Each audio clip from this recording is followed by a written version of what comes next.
Hi everyone, my name is Kyra James and I'm a Wellness Instructor here at Bowdoin Street Health Center, and I'm really excited today to virtually demonstrate two of my favorite recipes for at-home snack time. As we sort of focus on staying healthy at home, I chose two recipes that are super simple but do require a little bit of patience.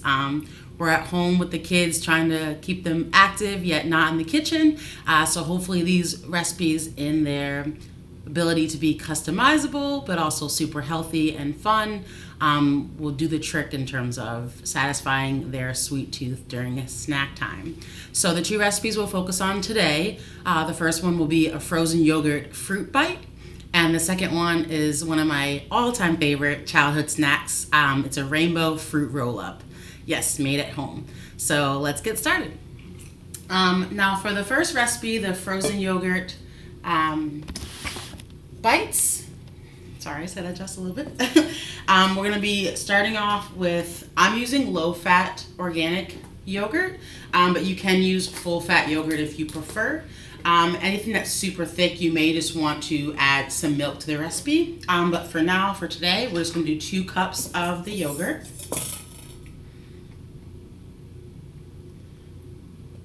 And I'll show you the mixing process once we get to that step.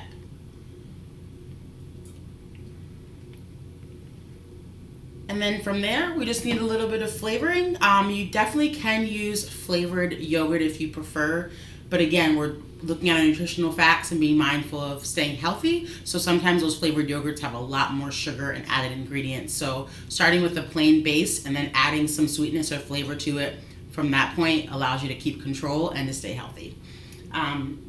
So what I'm gonna do today is I'm going to add 2 tablespoons of clover honey. If you prefer to use maple syrup, agave syrup, or white sugar, again, the sugar will change the texture a little bit, but definitely an option if that's what you have on hand. But I have this delicious honey, so we'll do 2 tablespoons of that, and I'm just using a spoon, but you can use a measuring spoons if you have them. But it's all sort of fluid, depending on the size of your ice trays and what you'll be using to freeze them. That's sort of how much product you need in order to do that. And then I'm also going to add a little bit of vanilla. Again, you can buy vanilla flavored yogurt, but oftentimes there's other ingredients aside from just the vanilla extract or the vanilla flavoring. So just adding it yourself, again, allows you to keep control. And with this one, I'm just going to add a teaspoon.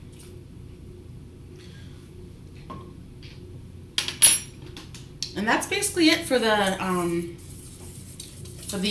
base of what we're making today. So you can see it's sort of going to be a little bit looser because you added the honey and the vanilla extract, but you're just looking to really get the clumps out of the yogurt. Once that's done, now's where the fun kind of begins. So you know, the kids can definitely help with the mixing process, but what they're really going to be concerned about is what they're going to put into it. So I'm going to be using pretty standard ice tray.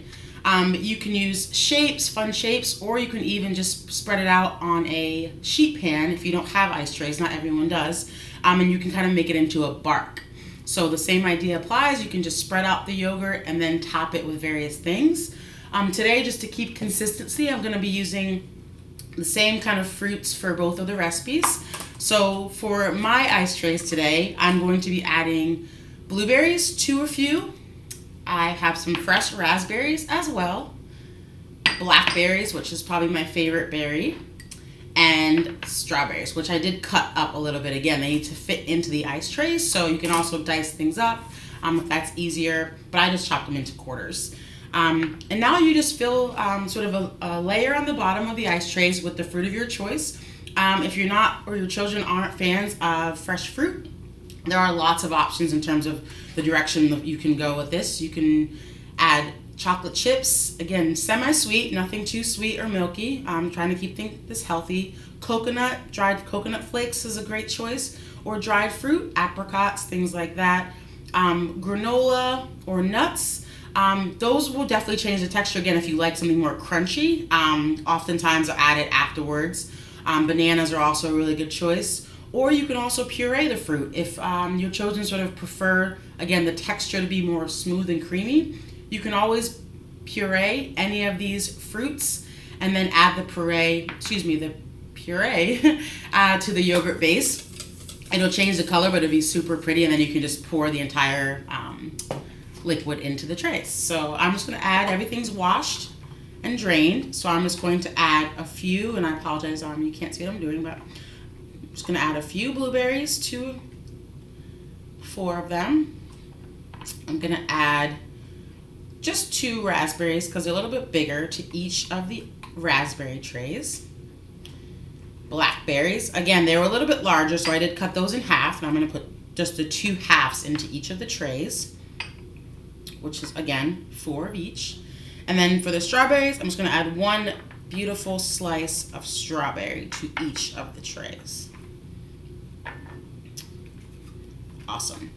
So you can see I've just layered the bottom with the 4 different fruit. Super simple. You can mix them together too if you want it blueberry raspberry flavor together. Strawberry banana is often very popular. Chocolate chips and strawberries is something else you can do. But again, you don't want to fill them too much with the fruit or the sweet treats because you're going to need to pour the yogurt base over the top. So that's what I'm going to do now. This can get a little bit messy, but you really just want to make sure you're getting an even layer across the top. So I usually, similarly to when you would make like cupcakes, I just go one at a time until I feel as though it's full.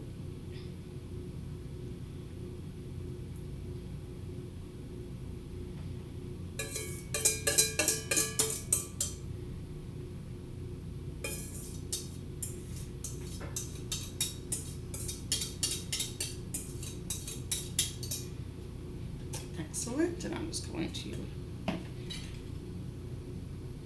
finish these off.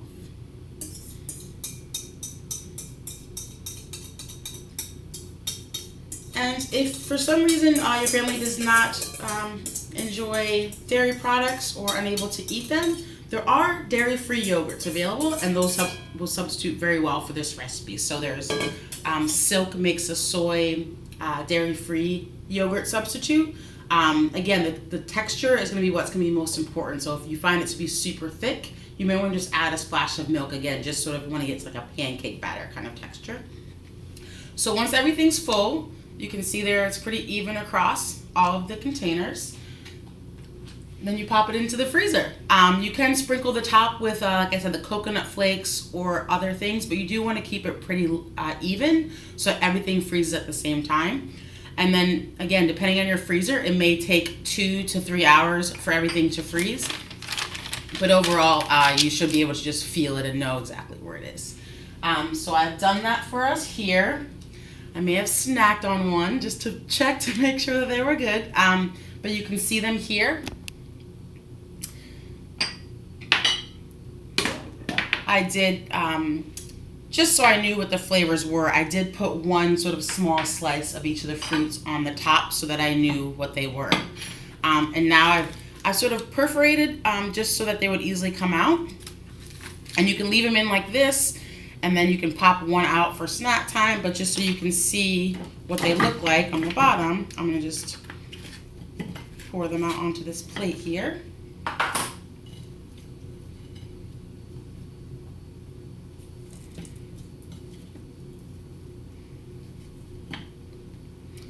And there you are.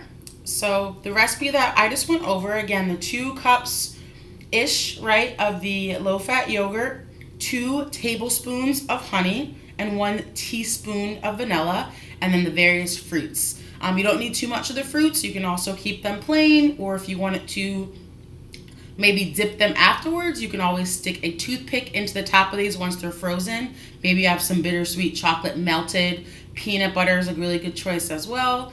And caramel. So again, we're going to be mindful of how much sugar we're adding since we are trying to stay healthy. But if these are a sweet treat, sort of after a good day, the kids did their homework and everyone's all set and this is their dessert after dinner, you may want to add a little bit more sweetness or make it a little more fun for them to add some toppings to it. But overall, this is a great source of protein, just being that base of yogurt. There's also lots of calcium in yogurt and probiotics. And then we have a lot of the dark berries. And so the dark berries give us antioxidants that we need, especially when we're trying to stay safe and healthy at home. And not so often, kids may not gravitate towards the fresh fruit. So you definitely can use frozen for this recipe. You just need to be mindful. You need to thaw the fruits out and then drain the liquids. But oftentimes it's more price conscious to get frozen fruits, maybe a mixed bag. You just pull it out of the freezer ahead of time, allow the fruit to defrost, and then drain the liquid out. And then you can use them exactly the same way I did for these fresh ingredients. And that's pretty much it for our first recipe. I really enjoyed this particular recipe because I feel like for some reason I really enjoy ice cream around this time of year. I think I know it's getting a little bit chillier, but I do think it's a really fun and oftentimes kid-friendly snack. So a substitute for maybe they have a scoop of ice cream every night, or that's sort of their go-to snack. This is a healthier alternative and also super fun to make. Again, maybe you can make these in the morning, with breakfast. You just mix everything together, pop them into the ice trays and put them in the freezer. By lunchtime, their snack is all set and ready to go. Or like I mentioned, you can also maybe do it after a bigger meal or as sort of a sweet treat if you were to add a little bit more sugar to it with the melted chocolate or the caramel, things like that. Awesome. So from there, we're going to move on to the homemade rainbow. My first time making them in rainbow, but it was successful. So fruit roll-ups. And so for this recipe, it's, again, very simple. There are only 3 ingredients for this recipe. I think oftentimes people assume that fruit roll-ups are complicated, but again, there's lots of natural pectin, which is a thickener, and sweeteners in fruit. So really, jams or jellies, those thick consistencies, you can really get to that texture without adding a lot of ingredients. The hardest part again for this recipe is going to be having that patience. For me, making the first batch today, smelling the sort of roasted fruit flavor was amazing, but it does take a few hours. So again, this may be a recipe you want to make in the mornings and then be prepared to snack on them in the afternoons or over the next few days. So the first step in this recipe is to select your fruit, because basically you can do one fruit, you can do a combination of fruits, or like I'm doing today, I'm doing 5 different fruits that I'm then going to layer in a way to make the fruit roll up into sort of a rainbow, which we'll see in a few minutes. But beyond that, you really need about 3 cups total of the fruit. And you can, again, use the frozen fruit. So if you're going to use frozen berries or anything frozen, you just need to pull it out of the freezer in advance, let it thaw, and then drain the excess liquid. And that's pretty much it to get started. So what I've done, just to kind of save some time, is I did go ahead and begin the puree process. So for our fruit roll-ups today, similarly to our froyo bites, we have fresh raspberries, fresh blueberries, fresh blackberries, fresh strawberries, and then one more just to make it more of a rainbow effect, we have a fresh ripened mango that I've added to the mix. And so the 3 ingredients would be the fruit, fresh squeezed lemon juice, and a sweetener. I did choose to use white sugar for this recipe. For those of you who do know me, the 2 things that I passionately try to avoid using if we don't need to are sugar, white sugar, and salt. No salt in this recipe. But for me, I preferred the sugar flavor for the fruit roll-up because other sweeteners tend to add that additional layer of flavoring. So honey has a very specific flavor profile, agave syrup, maple syrup. Those are delicious and my preferred for most baking and recipes that need some sweetening. But for this recipe, since we have those beautiful fresh fruit flavors, I just wanted to add that second layer of sweetness without really adding any other flavors. The other reason why, and you're probably wondering, this sounds full of sugar, not the healthiest snack. But again, we're going to cut them into portion controlled snack sizes. And they're just way fewer ingredients as opposed to buying fruit snacks at the store, which is a go-to snack. There are often vitamin C additives to fruit snacks that you purchase in the store, or other healthy attributes that you may see made with fresh fruit, things like that, or fresh fruit juice.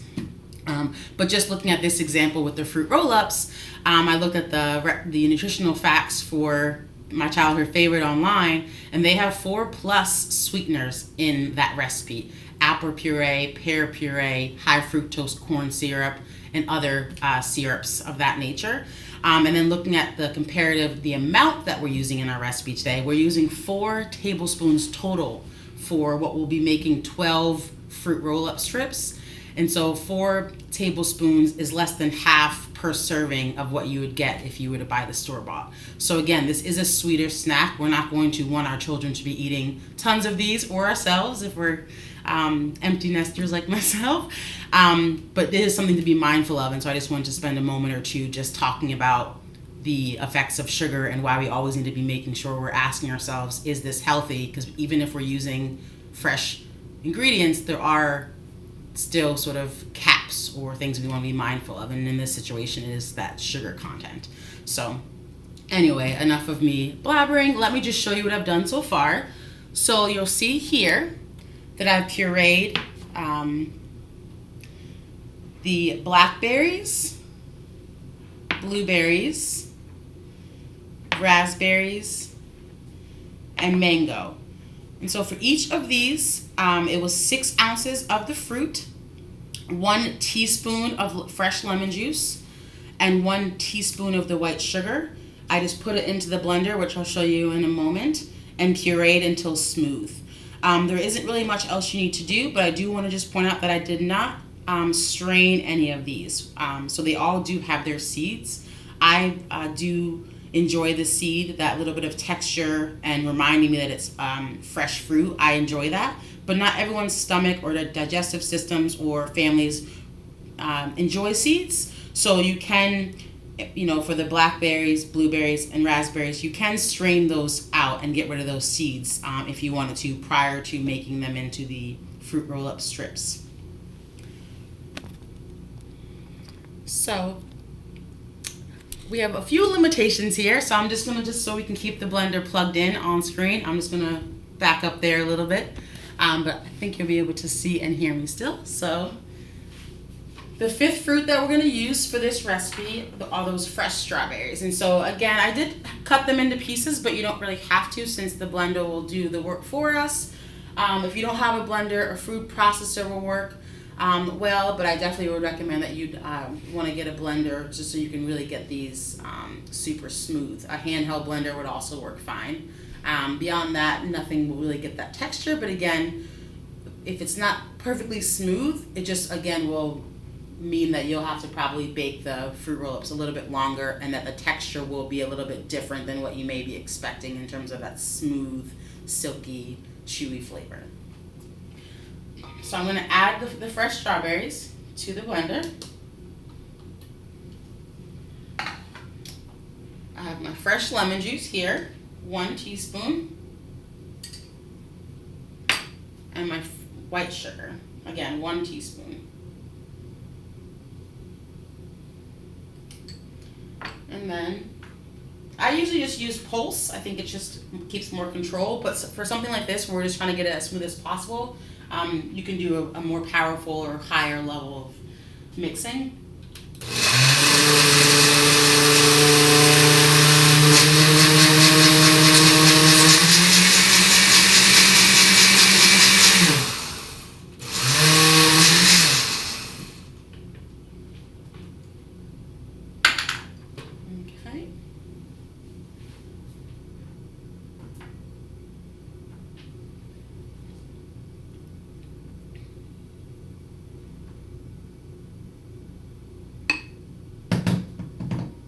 Okay.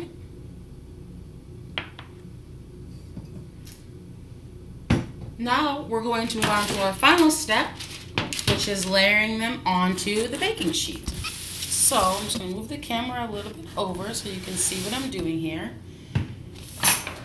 And this is again where you want to definitely tap those youngsters to help with this process. It's super simple. You can make any type of pattern or shape or beautiful design with the purees. But I'm going to keep ours pretty simple today. So just making sure everything's super smooth. I'm going to just put a layer of the mango. I'm going to make this one a little bit thicker than I normally would, just to keep the time. But you want to make it about 1/8 of an inch in thickness. So you may need to use more than one baking sheet. Sorry for the moving of the camera. So that's our mango, and again, there are a few chunks in there, but those will dry out as you bake it. Next, I'm going to add the strawberry mixture.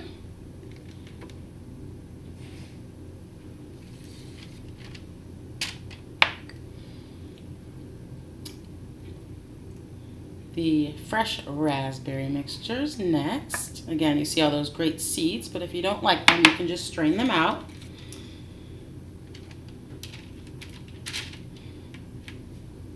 Let's do the blueberries next. It's a little bit thicker.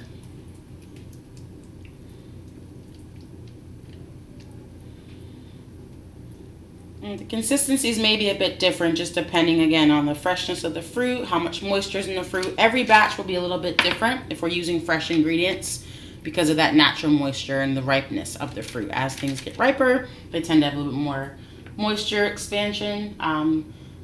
So that's sort of why you're seeing each of these consistencies so different. But once we bake it and everything gets to the nice and dried out, which is the goal, the texture will be the same. So no worries about that. And then finally, the blackberries, my favorite.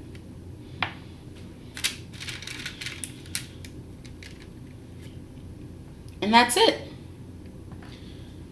So as you can see, I made a rainbow here, but you can do 1 flavor, 2 flavors, get creative with it, with your coloring. But again, it's just a fruit, lemon juice, and sugar. You pop this in the oven at the lowest setting you can. For your oven, most ovens it's 170 to 150, but you want to keep it super, super low. Low and slow is the way to go. We don't want to burn the fruit as it's going through the process.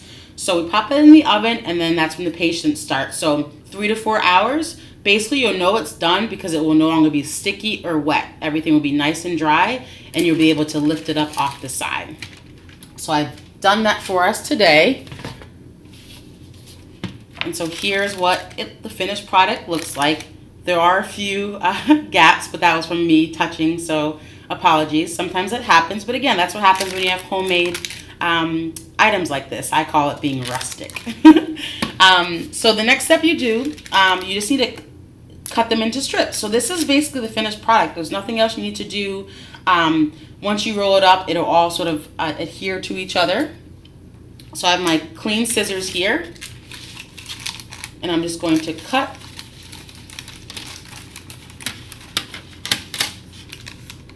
the strips. So you should get, okay, like I said, 6 strips per sheet, but there aren't really any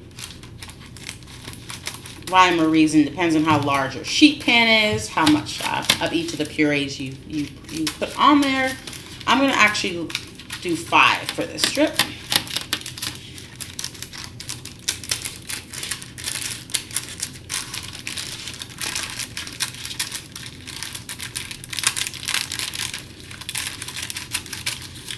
Excellent. All right, now from this point, we're going to roll everything up. So I have a few that I did earlier that I will show you really quickly.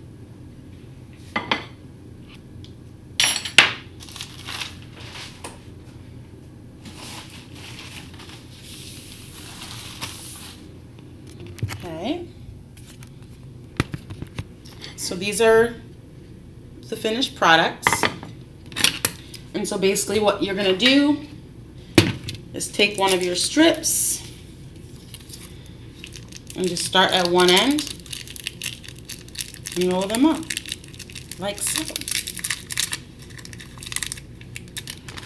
And now, the best part, which we haven't done, I haven't done, is the taste test. So I'm going to take one of the other ones. And these last about 2 weeks, so just keep them in dry storage.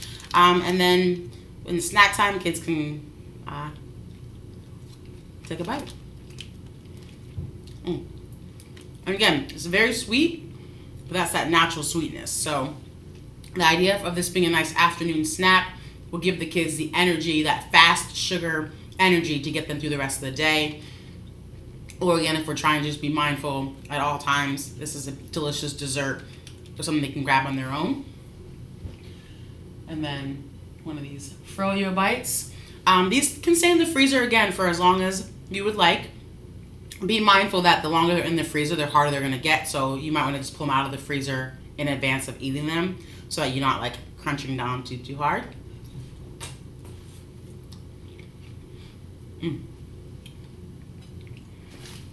All right. Well, thank you all for your time today. I'm excited to be back in the kitchen virtually more. So definitely send your ideas or comments, questions, thoughts to the team here at Bowdoin. Again, my name is Kyra James, and I hope you enjoy the rest of your Saturday. Bye, everyone.